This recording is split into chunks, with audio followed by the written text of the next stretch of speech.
रामकृष्ण हरी. श्री विठ्ठल. श्री विठ्ठल. आपण आज कुठं मुक्कामाला आहोत ताई? आपण अकलूजला. बर. आणि कितवा दिवस आहे आपला वाटचालीचा आजचा? आजचा दादा आपला आहे 15वा. बर 14वा. बर. जेवढे दिवस चालत होतो आपण एकापेक्षा एक आनंद वाटायला का नाही? हो. काय वाटतं दिंडीत चालताना? हो. एक एकावन्न बळी रे. हा असा आनंद वाटतो. हा.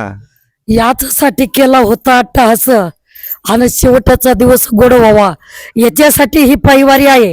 हो. असं आम्हाला गोड वाटतं की जन्मोजन्मी आम्ही बहु पुण्य केले तेव्हा या विठ्ठले कृपा केली.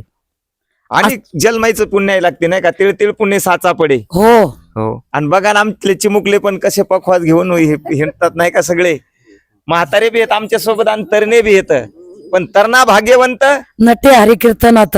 खरंच तुमचं भाग्य बाळा. आणि जसे आईचे लेकर एका कुशीत राहते तसे नाही का? हो. आपल्या ज्ञानोबरायन सगळ्यांना माऊलीनं तुकोबरायनं सगळ्यांना कुशीत घेतलं आणि घेऊन चालत आहे त्याबद्दल धन्यवाद. थांबतो. रामकृष्ण. रामकृष्ण हरी.